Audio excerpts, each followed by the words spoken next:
ఇస్తారో ఒక్కసారి ఆలోచించండి. మరి అలాంటి గొప్ప భక్తుడు, గొప్ప వీరుడు, గొప్ప యోధుడు, గొప్ప ధర్మాత్ముడు, ధర్మో రక్షతి రక్షిత. ఆ శివాజీ మహారాజ్ ధర్మం కోసం తను అర్పితమైండు. అదేవిధంగా తన సంతానం సంభాజీ మహారాజ్ కూడా నా కూతురునిస్తా బిడ్డ చేసుకో, మతం మారు అంటే అందమైన స్త్రీని ఇస్తా అన్నా, ఒక గొప్ప చక్రవర్తి యొక్క కుమార్తెని ఇస్తా అన్నా,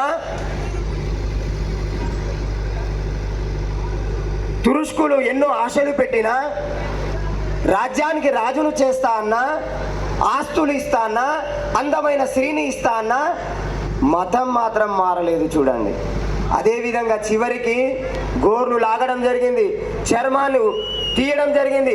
అయినప్పటికీ భారత్ మాతాకి, భారత్ మాతాకి అని ప్రాణాలే వదిలాడు, కానీ మతం మాత్రం మారలేదు. ఇప్పుడు చాలా మంది ఏం చేస్తున్నారంటే, మీ దేవుడు దేవుడు కాదు, బొట్టు తీసేయండి అంటే తీసేస్తున్నారు, మతం మారు అంటే మారుతున్నారు, దేవుని ఫోటోలు పక్కకు పెట్టంటే పెడుతున్నారు. కానీ నేను చెప్పేది ఏంటంటే, సనాతన ధర్మాన్ని మించిన ధర్మం ఈ ప్రపంచంలో లేదు. మరి ఇది ఎప్పటి నుంచి ఉందంటే, కొన్ని లక్షల యుగాల సంవత్సరాల నుంచి ఉంది. ఇప్పుడు క్రైస్తవం 2000 సంవత్సరాలు అవుతుంది, ఇస్లాం 1500 సంవత్సరాలు అవుతుంది. మరి సనాతన ధర్మం చెప్పడానికి సంఖ్య లేదు. ఈ సృష్టి, ఈ పృథ్వీ ప్రారంభం ఎప్పటి నుంచి ఉందో సనాతన ధర్మం అప్పటి నుంచి ఉంది. ఒక శ్రీశైలం ధ్వజస్తంభం చరిత్ర, శ్రీశైలం గుడి ముందరున్న ధ్వజస్తంభం చరిత్ర ఎంతో తెలుసా? 5000 సంవత్సరాలు. కానీ ఇతర మతాలు పుట్టి కొన్ని వందల వేల సంవత్సరాలు అయింది, కానీ సనాతన ధర్మం కొన్ని యుగాల నుంచి ఉంది. మరి అంత గొప్ప ధర్మంలో ఉండి అజ్ఞానిగా, మూర్ఖునిగా కాకుండా, ధర్మాన్ని తెలుసుకొని మత మార్పిడి కాకుండా మన వాళ్లకు కూడా చెప్పాలా, మన ధర్మం యొక్క గొప్పతనం చెప్పాలా. చివరిగా నేను మీకు చెప్పేది ఏంటంటే, ఇంకా చాలా కార్యక్రమాలు ఉన్నాయి, మీరందరూ కూడా ఈ కార్యక్రమం చేసినందుకు చాలా సంతోషం.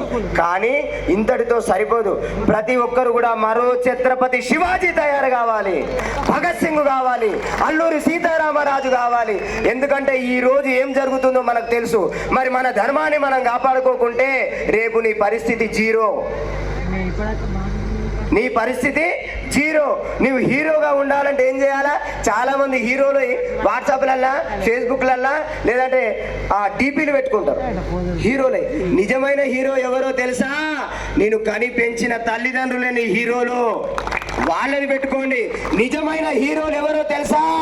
ఇలాంటి మహాత్ములు దేశం కోసం, ధర్మం కోసం ప్రాణాలను త్యాగం చేసి మనల్ని కాపాడారు.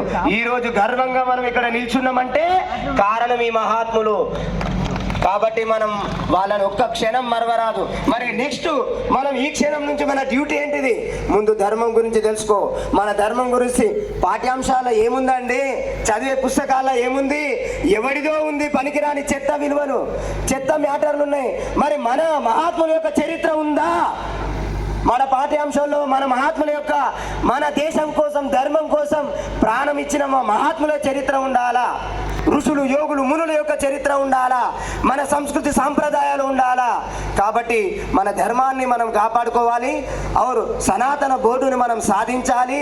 అవును, ప్రతి ఒక్కరు కూడా మన దేశం కోసం, ధర్మం కోసం ఎవరు ప్రాణత్యాగం చేసిరో వాళ్ళ చరిత్రలు రోజుకొక్కరు వినండి. మనం ఏం చేయాలి? మన దేశం కోసం మనం ఏ విధంగా కష్టపడాలి? మన ధర్మాన్ని ఏ విధంగా కాపాడుకోవాలి? మన దేశాన్ని ఏ విధంగా కాపాడుకోవాలి? ఇది మీరు అందరు ఆలోచిస్తారని, మరో ఛత్రపతి శివాజీలా మీరు తయారవుతారని, మీ పిల్లలను కూడా మహాత్ములుగా తయారు చేయాలని కోరుతూ, భారత్ మాతాకి, ఓ మాతాకి, హర్ హర్ హర్ హర్. ఓం శాంతి.